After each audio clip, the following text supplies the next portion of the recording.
Lui, plus lui, plus lui, plus lui, égale à lui. Le Stephen, le Curry, il est piquant, il est inhumain ce mec. Faut qu'on regarde sa fiche Wikipédia parce qu'ils sont dithyrambiques les mecs. Voyez, regardez ce qu'il raconte. Ok, ça on s'en fout de sa vie. Je vais vous montrer. Regardez, déjà j'aime bien, c'est son surnom. Le chef Curry. Babyface Assassin. Golden Boy et The Splash Brothers. Franchement incroyable.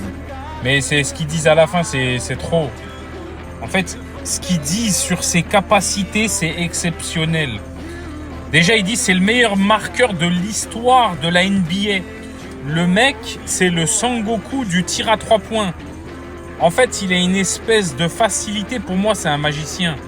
Là, c'est trop. Là, c'est vraiment un magicien, le mec. Regardez le style. Son style, c'est quoi? Regardez ce qu'il dit sur son style. Il a besoin que de 0,38 secondes pour lancer le ballon.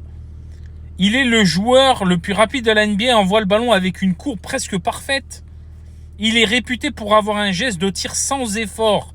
Le mec, il fait ça, bam, et 3 points de 20 mètres, 15 mètres, 30 mètres, peu importe.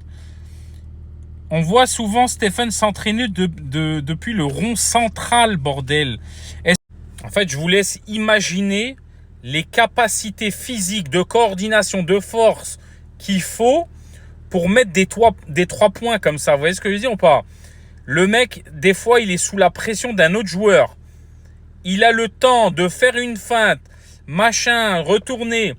Il saute, il lance le ballon. Il faut calculer la distance du panier. Il faut avoir la force dans les bras, la coordination. En plus, il fait tout le temps des ficelles. Vous voyez ce que je veux dire? C'est-à-dire les ficelles, c'est que ça rentre dans le panier sans toucher le cerceau. Franchement, c'est inhumain pour moi.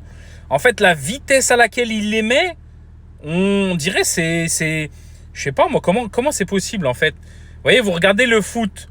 Le foot, quand tu tires dans la cage, le ballon, il peut partir en bas, en haut, tu as de la place sur les côtés, etc. Ok, tu as un gardien, mais il y a beaucoup plus de place pour la mettre.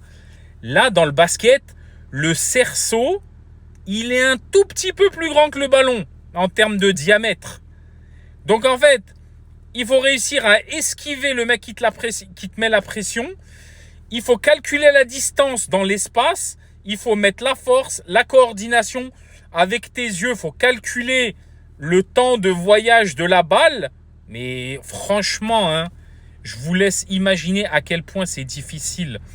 Et quand vous en mettez 7, 8 comme ça, on se dit franchement, c'est inhumain. Pour moi, c'est inhumain. C'est carrément, je sais pas, c'est de la magie en fait. Là, on est sur de la magie.